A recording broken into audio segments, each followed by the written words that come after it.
Okay, let's derive Schrodinger's relativistic equation for quantum mechanics today. So let's get started. We have the total energy of a particle. The relativistic particle is the kinetic energy plus the potential energy plus the rest mass of the particle, because sometimes this, when we get to relativistic particles, is as large as these here, so we have to include it. With non-relativistic, we only have those two, as per my other derivations of Schrodinger's equations for non-relativistic quantum mechanics.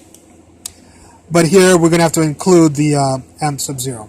So if we scoot over the v, we get this. Those two will be here. I'm going to abbreviate a little bit. Just use e for e total, and ke will be k. We'll square both sides, so this squared is this squared is this. Here I didn't do anything. Here it turns out that if you, I'm not actually, I have another lecture that I'm about to film, which will prove that this is equal to this. But for right now, I just want to make you assume it. But you can watch my video or watch somebody else's video on it. Be careful, of course, this is plus, not t. Looks like a t. So kinetic energy plus rest mass quantity squared is equal to momentum squared, speed of light squared, plus rest mass squared, speed of light to the fourth. Okay, so this becomes this.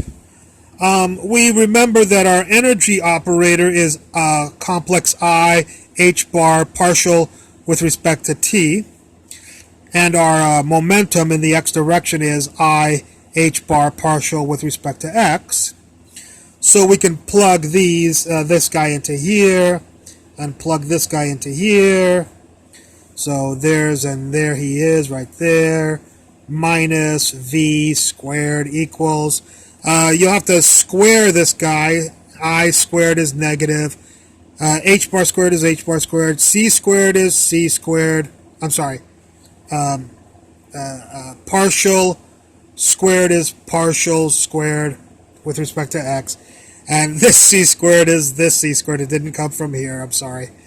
And plus is plus, and m0 squared is here, c to the fourth is here. So if you take these people and plug them in here, you'll get this right here.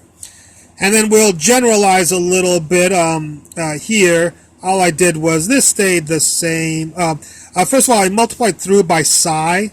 So we have psi, psi, and psi. The only other thing I did was I decided to make this as one-dimensional. Of course, it only has x.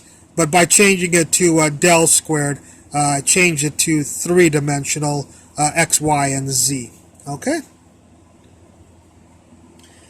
Now then, here I decided to FOIL this out. So this squared minus 2 times this is this, and plus this squared right here. And then I multiplied the psi into everything, and I didn't do anything here. So this should be our relativistic Schrodinger's equation for quantum mechanics, and in a future lecture I'll probably solve that for you, and we'll discover electrons and positrons the way Dirac did. Alright, I hope you enjoyed this lecture, and I look forward to any comments you have at the bottom. Thank you very much for watching.